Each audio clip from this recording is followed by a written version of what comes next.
अगर मैं आपसे एक प्रश्न करूं, क्या कीटाणु भी हमारे दोस्त हो सकते हैं? आपको बड़ा अचंभा होगा ये जानकर कि हमारे शरीर पर, हमारे शरीर के अंदर, हमारे फेफड़ों में, हमारे पेट में अरबों खरबों ऐसे कीटाणु हैं जो हमारे लिए रात दिन काम करते हैं, और इसे हम मित्र कीटाणु कहते हैं। ये कीटाणु एक तरह से हमारे किराएदार हैं, और इनकी तादाद हमारे खुद के सेल्स से 10 गुना ज़्यादा है। क्योंकि हम उन्हें पोषण देते हैं, हमने उन्हें जगह दी है रहने के लिए, तो वो हमारे लिए बहुत सारे काम करते हैं।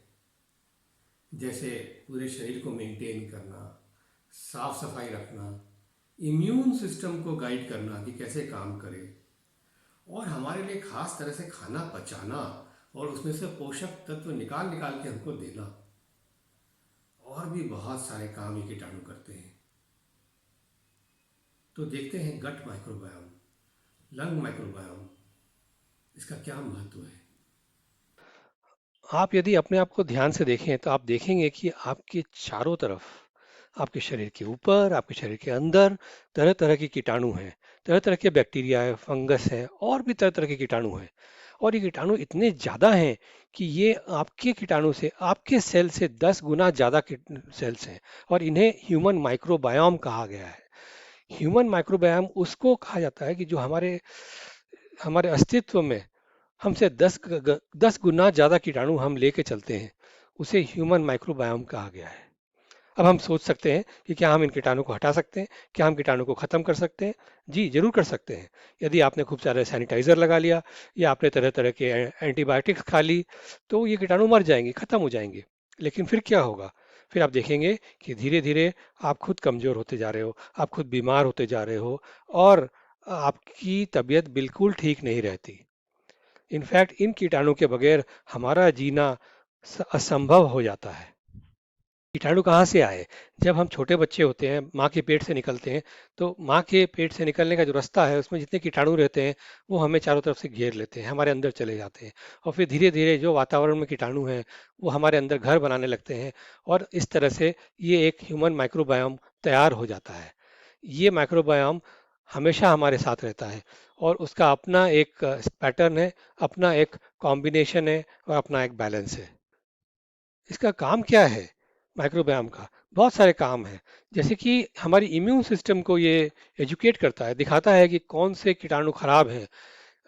शुरू शुरू में हम जब बच्चे रहते हैं हमारे इम्यून सिस्टम को मालूम नहीं रहता है, पर ये ह्यूमन माइक्रोबायोम आकर के बताता है कि देखो ये गलत है, ये वाला कीटाणु अच्छा नहीं है, इसको यहाँ से भगा दिया जाए।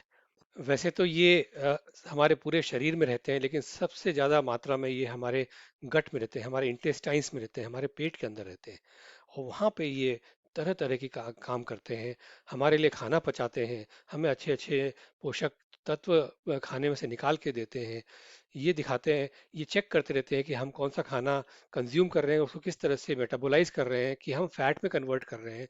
और भी बहुत सारे काम ये करते हैं। ये देखा गया है कि यदि ये बिगड़ जाए, इनकी हालत बिगड़ जाए और ये माइक्रोब्स खत्म हो जाए, तो हमें तरह तरह की बीमारियां हो जाती है और हम अस्वस्थ हो जाते हैं। इनका बैलेंस रहना बहुत ज़रूरी है, और इनकी पूरी मात्रा में रहना भी बहुत ज़रूरी है। यदि किसी भी कारण से, गलत खाने की वजह से, गलत दवाइयों की वजह से ये खत्म हो गए, तो हम भी खत्म हो जाएंगे, हम भी स्वस्थ नहीं रह सकते।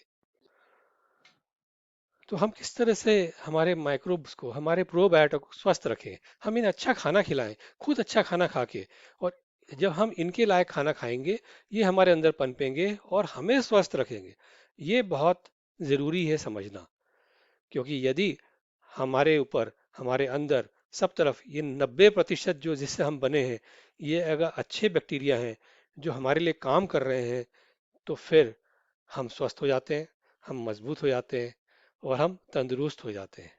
और इससे अच्छी बात कोई हो नहीं सकती। अगर हमें किसी रोग से लड़ना है, हमें किसी वायरस से लड़ना है, तो हमारा जो गट माइक्रोबायोम है, इसे स्वस्थ रहना पड़ेगा। तो हमने देखा कि किस तरह से हमारे अंदर जितने सारे कीटाणु रहते हैं कितने इंपॉर्टेंट हैं, और उन्हें अच्छे से रखना हमारे लिए कितना हितकर है। वो इसलिए भी है क्योंकि ये जो माइक्रोबायोम है जिसको कि हम कीटाणु कह रहे हैं, ये एक टोटल मिला करके इनका हमारे इम्यून सिस्टम के साथ बहुत क्लोज संबंध है। तो ये हमारे इम्यून सिस्टम को रेगुलेट करते हैं और इम्यून सिस्टम को बताते हैं कि कब उसे क्या करना चाहिए। तो बगैर इसके हमारा इम्यून सिस्टम को समझ में नहीं आएगा कि कौन शत्रु है और कौन दोस्त है। फॉर एग्जाम्पल यहाँ देखें कि यहाँ पे गट बैक्टीरिया है, जो गट बैक्टीरिया अंदर आ रहा है। गट बैक्टीरिया देखता है कि अंदर हमारे अंदर एक रोटा वायरस आ रहा है। वो फोन लगा देता है इम्यून सिस्टम को कि देखो बॉस, हमारे अंदर एक सिचुएशन है, इनकमिंग रोटा वायरस है। और ये कहता है इम्यून सिस्टम, कोई प्रॉब्लम नहीं है बॉस, बोलो कौन सी फौज भेज दूं। तो इस तरह से ये जो एक दोनों के बीच का कनेक्शन है, ये बहुत इंपॉर्टेंट है। और यही कनेक्शन यदि हमारा इम्पोर्टेंट, हम समझ लें इसकी इम्पोर्टेंस, तो हम टोटली स्वस्थ रह सकते हैं। और हमारे स्वस्थ रहने की कुंजी है हमारे अंदर के बैक्टीरिया। हमारे अंदर के बैक्टीरिया, हमारे ऊपर के बैक्टीरिया, वो बैक्टीरिया जो कि हमें 90% हमारे शरीर का भाग है। तो बैक्टीरिया कोई फॉरेन नहीं है, वो हम ही है। इन बैक्टीरिया को कैसे ठीक रखा जाए, किस तरह से इसका बैलेंस बना के रखा जाए। सबसे ज़्यादा ज़रूरी है कि हम ऐसी दवाइयाँ ना खाएं, ऐसे एंटीबायोटिक ना लें जिस कारण से बैक्टीरिया डिस्टर्ब हो और बैक्टीरिया ख़त्म हो जाए। दूसरा रास्ता है सही खुराक का। यदि हम उनके हिसाब से सही खुराक लेंगे, ऐसी खुराक लेंगे जिनसे कि वो बैक्टीरिया स्वस्थ रहेंगे, अच्छे से काम कर सकेंगे, तो हम स्वस्थ रहेंगे। और फाइनली लाइफस्टाइल की कुछ बातें करेंगे हम बाद में, जिसमें कि तय करेंगे कि हमारे लाइफस्टाइल में हम क्या चेंजेस करें जिससे कि इम्यून सिस्टम और हमारे बैक्टीरिया बहुत ही मजबूती के साथ काम कर सकें, कंधे से कंधा मिला करके आने वाले दुश्मनों को भगा सकें।